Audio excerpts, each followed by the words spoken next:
The Interstellar Council was silent. Not because it was empty, but because thousands of voices were holding their breath. Tall beings of light stood beside machines that floated like thinking stars. Ancient racists sat in calm lines, their faces unreadable, their minds sharp. At the center of the hall stood a single figure who did not belong to any of them. She was an alien woman, tall and still, her skin dark like polished stone, her eyes calm but heavy with meaning. No one knew her true age, only that she had survived more wars than most species had recorded. She was respected, feared, and never ignored. The council had gathered to end a long dispute about borders, trade, and power. Humans were present too, seated far from the center, quiet and small compared to the others. They were the youngest spacefaring race, still learning, still judged, still underestimated. The alien woman stepped forward, and the light of the hall bent slightly around her. When she spoke, the translators hesitated for a fraction of a second, as if even they were unsure how to carry her words. "I have come to claim my prize," she said, her voice steady and clear. A low murmur spread across the hall. Prizes were not uncommon after wars or negotiations, but her race had never asked for one before. The council leader, a being formed of shifting blue light, floated closer. "What prize do you demand?" it asked. The alien woman did not answer immediately. She turned her head slowly, her gaze passing over ancient empires, powerful fleets, and vast civilizations.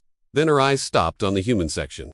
"I demand one human," she said. The hall erupted in noise. Some species reacted with confusion, others with disbelief, and a few with quiet fear. Humans froze, unsure if they had heard correctly. "One human," the council leader repeated, its light flickering. "For what purpose?" The alien woman's expression did not change. "That is not for you to decide," she replied. Human leaders exchanged quick looks. They were used to being ignored or dismissed, not chosen. No one understood why an alien of such power would want a human. Humans were not the strongest, not the fastest, and not the most advanced. Some council members laughed softly. Others whispered that it must be a threat or a strange form of punishment. The council leader spoke again, more carefully now. "Are you asking for a slave, a subject, or a sacrifice?" The alien woman's eyes hardened slightly. "Choose your words with care," she said. The laughter stopped. Even the oldest species sensed something dangerous beneath her calm tone. "I am not here for entertainment," she continued. "I am not here for cruelty. I am here because your records are wrong." That sentence silenced the room again. She stepped forward, and the floor beneath her feet lit up with ancient symbols. "You call humans weak?" she said. "You call them unstable. You call them insignificant." Her gaze returned to the human delegates, who sat very still now. "But you do not understand them," she added. A human representative finally found his voice. "Why us?" he asked, trying to sound calm. "What makes a human worth choosing?" The alien woman looked at him for a long moment. Then she said something no one expected. "Because when everything else breaks," she said, "humans remain." The translators struggled again. Several species shifted uncomfortably. She raised her hand, and a projection filled the air. It showed fragments of old battles, lost colonies, and broken alliances. In the background of more than one scene, humans could be seen, wounded, outnumbered, but still standing. "These records were buried," she said, "ignored because they did not fit your narratives." The council leader dimmed slightly. "This does not explain your demand," it said. The alien woman lowered her hand, and the images vanished. "I do not want your strongest weapon," she said. "I do not want your smartest mind. I want one human who represents what you refuse to measure." Fear spread quietly through the human section. Now, if this was a test, they did not know the rules. If this was a threat, they did not know the cost. The council leader hesitated, then asked, "Do you already know which human you want?" The alien woman answered without pause, "Yes." That single word carried weight. Human leaders felt a chill they could not explain. She turned away from the council and began to walk back toward the shadows. "This council has one cycle to decide," she said. "Choose the human, or I will," before anyone could stop her. She added one final sentence, spoken softly but heard by all. "And understand this," she said, "the fate of more than one species depends on your choice." As the hall slowly filled with anxious voices, one truth settled heavily over everyone. Present. The alien woman did not see a prize, where others saw a weakness. In whatever she knew about humanity, the galaxy was about to learn the hard way. If you enjoy deep HFY sci-fi stories like this and want to hear how this choice changes the entire galaxy, you are gently invited to subscribe to this channel and stay with the journey. The decision did not come easily. Human leaders argued for hours behind closed doors. Some wanted to offer a soldier, someone trained, strong, and fearless. Others suggested a scientist, a mind that could learn alien technology and survive. A few even whispered about sending a criminal, someone expendable, but every option felt wrong. The alien woman had not asked for strength, she had not asked for intelligence, she had asked for a human, and nothing more. When the final list was prepared, one name stood apart, not because it shined, but because it did not. He was not famous. He had never appeared in headlines. No medals, no great discoveries, no dramatic past. His records described him in simple words. Disciplined, under pressure, reliable, silent. He worked in logistics support on distant stations, keeping systems running, fixing what others ignored. He followed orders without complaint and helped without asking for credit. Many barely remembered his face. When his name was spoken aloud, the room fell quiet. This one, Sohn said carefully. Why him? Another asked.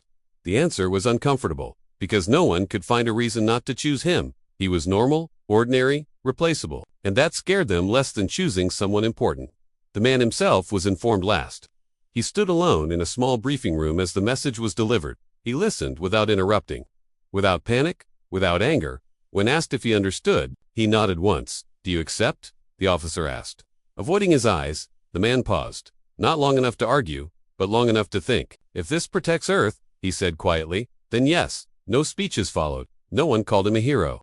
He was escorted away before anyone changed their mind. The transfer point was cold and silent. The alien ship waited like a shadow carved from space itself. Its surface absorbed light instead of reflecting it. Human guards kept their distance, weapons lowered but ready.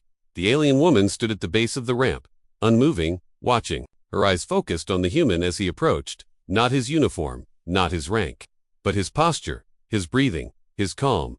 The human stopped a few steps away. He did not bow, he did not speak, he simply waited. For a long moment, nothing happened. Humans nearby held their breath. They expected anger, judgment, or disappointment. Instead, the alien woman stepped closer. She circled him slowly, observing without touching. Her gaze lingered on small details. The way his hands rested at his sides, the way his eyes stayed steady, not defiant, not afraid. This one, she said at last. Human leaders stiffened. They had feared rejection, or worse, punishment. But her tone held something unexpected, approval. She turned to the council observers and spoke firmly. You chose correctly. Confusion spread through the human group. Correctly for what? No one dared to ask. Without another word, she gestured toward the ship. The human followed, each step heavy with unspoken meaning. As the ramp began to rise, some humans looked away. They believed they were watching a man walk toward death. Inside the ship, the air felt different. Not hostile, but unfamiliar. The walls shifted softly, responding to movement and sound. Alien figures watched silently from a distance. The human was led to a single chamber, simple and clean. No restraints, no chains, no guards posted inside. That alone unsettled him, more than fear would have. On the viewing deck, the alien woman watched him through a transparent barrier. Her expression remained calm, but her eyes held focus, as if she were confirming something long suspected. The ship detached from the station, Earth shrinking into the darkness behind it. Human commanders exchanged grim looks. They had given up one of their own, and they did not know if they would ever see him again.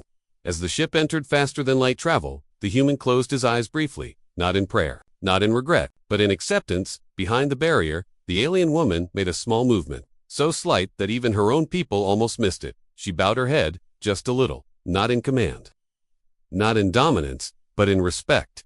The alien homeworld did not look like a place made for living hearts. From orbit, it was perfect, silent, and sharply designed. Cities formed exact patterns. Lights moved in clean lines, and nothing felt accidental. It was a world built by logic, not feeling. When the ship landed, there was no crowd, no sound of welcome, no sound of threat, only tall structures of dark metal and pale light. Alien guards stood in rows, identical in posture, identical in movement. The human was escorted forward, not pushed, not restrained, simply guided. As if his presence alone did not require force, the alien woman walked a few steps behind him. She did not speak, she did not explain, she only watched. Inside the city, everything reacted before it was touched. Doors opened without sound, floors shifted underfoot, air adjusted to breathing patterns. The human noticed these details quietly. He did not stare, he did not ask questions, he adapted. That, more than anything, caught attention. The alien guards observed him closely. They expected resistance, fear, or emotional collapse. Humans were known for loud reactions under stress. But this one moved steadily, his pace even, his breathing slow. Hours passed, then more. The human was taken through observation chambers, data halls, and silent corridors. He was scanned, recorded, and measured, but never tested. No pain, no trials, no questions. Only observation. The alien woman finally spoke when they reached a wide chamber overlooking the city. "You wonder why there are no tests?" she said. The human nodded once. "Yes, we do not test what we seek to understand," she replied. She gestured toward the city below. "My people are strong," she said.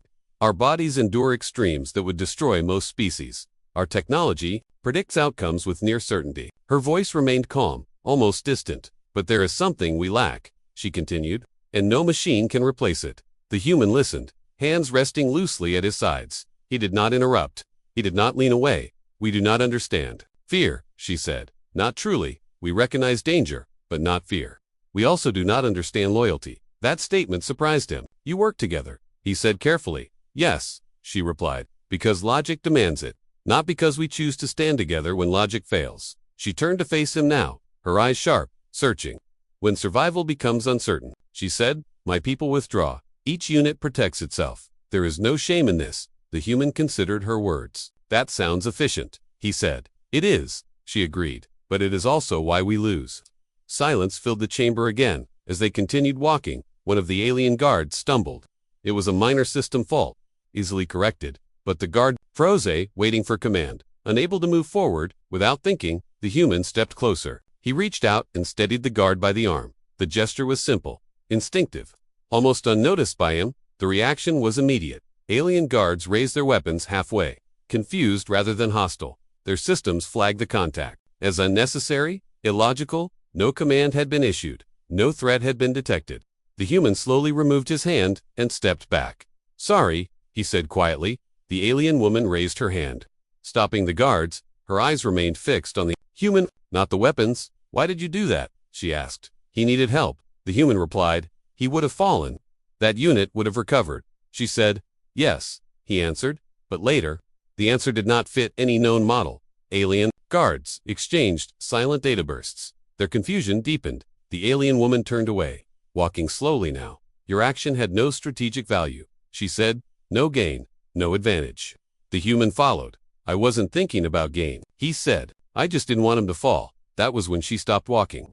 For the first time since leaving the ship, her composure shifted, not breaking, but tightening, as if something long locked away had been touched. "You chose risk," she said. "You chose connection. You chose responsibility." The human did not answer. He did not defend himself. He did not apologize again. The alien woman looked out over her perfect city, strong, advanced, flawless, and suddenly incomplete. "For generations," she said quietly, "we believed humans survived by chance. We believed your victories were accidents. We believed your loyalty was weakness." She turned back to him, her gaze heavy with realization. "We were wrong." Behind her, the guards still stood confused, unable to categorize what they had witnessed. As the chamber lights dimmed slightly, one truth became impossible to ignore. Humans had been measured by the wrong standards, and the alien woman was only beginning to understand what humanity truly was. The chamber grew quieter as the alien woman continued walking. The human followed without question, sensing that something important was about to be revealed. They entered a hall older than the city itself, walls marked with scars of time and conflict. This place was not shown to outsiders, not even to most of her own kind. She stopped before a wide display carved directly into the wall. With a small motion of her hand, the surface came alive. Stars appeared, then vanished, then returned as moving memories. "This is our past," she said, her voice lower now, not the version shared with the council. The truth, the image shifted to a great war, fleets colliding across empty space. Her race stood powerful and confident, their weapons bright and precise. For a time, they won, exactly as their predictions promised. Then the enemy appeared, an ancient force, older than treaties, older than recorded borders. Its ships were fewer, but relentless. They adapted faster than logic could follow. "We calculated every outcome," the alien woman said. "We chose the safest paths. When losses increased, we withdrew. When risk rose, we separated." The images showed her people retreating in perfect order, each unit preserving itself, each decision correct by logic, and still, they lost. Worlds burned, colonies went dark. Their great civilizations survived, but only by shrinking. The human watched silently. He did not look away. He did not react with shock or pity. He simply listened. The display changed again. Now, a smaller fleet appeared, damaged and outnumbered. Human ships, old models, imperfect designs, standing between the enemy and an alien evacuation route. The human's breath slowed. He recognized the markings. This was before humans were respected, before alliances, trust. We did not ask them to stay, the alien woman said. We did not order them. They had no obligation. The human ships held position, even as their shields failed, even as retreat was advised. They stayed. Why? The alien woman asked softly. Why would a weaker species stand alone? The image answered without words. Human vessels formed a line, not the most efficient formation, but the strongest symbol. They did not scatter. They did not abandon one another. They knew they would lose, she said. They knew survival chances were low, yet they stayed. The display showed the outcome. The human fleet was nearly destroyed, but the enemy advance slowed, just long enough for millions of alien lives to escape. The chamber fell silent again. The alien woman turned to face the human. Her eyes held something new now, not cold, not distant. Your people, call this courage, she said. We call it illogical, the human answered carefully. Sometimes logic is not the point. She nodded slightly. That is why we failed, she said. And why you did not. She moved closer, lowering her voice. The council believes I demanded a human as a sacrifice. They believe fear will keep others obedient. Her eyes hardened. They are wrong. I did not want a life to take, she continued. I wanted a life to show. She gestured toward the city beyond the walls. My people are strong, but empty. They fight well when victory is certain. They fall apart when it is not. She turned back to him. I need an example, she said. One human who shows them what it means to stand when retreat is easier, to stay when leaving is safer. The human absorbed her words slowly. And if they do not listen, he asked, then we fall again. She replied, without hesitation. A sudden sound interrupted them, low and sharp. The chamber lights shifted color. A signal pulsed across the wall display. The alien woman straightened, her attention snapping toward the alert. Her voice became focused, controlled. The enemy fleet, she said. It has been detected. The signal grew brighter, spreading across nearby systems. Old warnings awakened. Long silent defenses stirred. The human looked at the display, then back at her, understanding, settling heavily between them. Whatever lesson he was meant to teach, there would be no more time to prepare. The warning spread through the alien capital, faster than sound. Ancient systems woke from long sleep. Defense towers turned toward empty space. And for the first time in generations, the alien council felt fear. Not danger, fear. Emergency signals pulled the council into chaos. Cold logic fractured under the weight of uncertainty. Predictions ran in thousands of paths, and none ended in victory. The ancient enemy was back, and this time, closer than ever. The alien woman stood before the council display, silent and unmoving. Her eyes followed the red signals closing in. She already knew what the numbers meant. We cannot win this engagement, one council member said, its voice unstable. Our strength is not enough. Probability of survival is low, another added quickly. We must retreat, preserve what remains. Their eyes turned, slowly and unwillingly, toward the human standing at the edge of the chamber, a simple figure among towering beings and floating minds. One council voice spoke what the others were thinking. The human must be returned. He is not bound to our fate. We will not risk another species. The option was placed forward. Clean and logical. The human could be sent back immediately, escorted to safety before the first shot was fired. The chamber grew quiet. All eyes turned to the human. He stood still, listening. The fear in the room was heavy, but controlled. He took a slow breath, then stepped forward. Just one step. No, he said calmly. The word carried no anger, no pride, only certainty. The council reacted instantly, voices overlapping. You do not understand. This is not your war. You owe us nothing. The human looked toward the alien woman, then back to the council. I understand, he said. That's why I'm staying. Silence followed, thicker than before. The alien woman studied him closely. You can leave, she said, not as an order, but as truth. No one would judge you. The human met her gaze, steady and unshaken. If you fall, he said slowly, we fall together. The words echoed through the chamber, not translated, not softened. He spoke them in the common language so all could hear. Something shifted in the air. Alien soldiers standing along the walls reacted without knowing why. Their posture changed. Their focus sharpened. The council attempted one last calculation, but logic had already lost control of the moment. The enemy fleet entered visible range. Dark shapes tearing through space. Old memories burned back to life. The alien woman turned sharply, issuing commands. Prepare defensive lines. Hold positions. Alien soldiers moved. Fast and precise, but something was different now. Their eyes kept returning to the human. As alarms grew louder, the human stepped forward. Again, he moved toward the tactical platform, toward the place no one had asked him to stand. He pointed toward the outer defense ring. They'll break there first, he said, not because it's weak, but because it looks safe. An alien commander hesitated. No data supported the claim. No model confirmed it. The human continued. They expect you to pull back. They expect you to scatter. Don't. The alien woman raised her hand, stopping all other commands. She watched the human, then the enemy fleet. Then she did something no one expected. She nodded. Hold the line, she ordered. Follow his direction. The command rippled through the forces. Alien soldiers adjusted positions. Ships moved into tighter formations. Not the most efficient pattern, but a unified one. The first enemy strike hit the outer defenses. Space erupted in light and force. Shockwaves rolled across the battlefield. Alien weapons fired in perfect sequence. Enemy fire answered back. Heavier, closer. Losses mounted within seconds. And still, the line held. The human moved forward with the soldiers, not behind them, not above them, with them.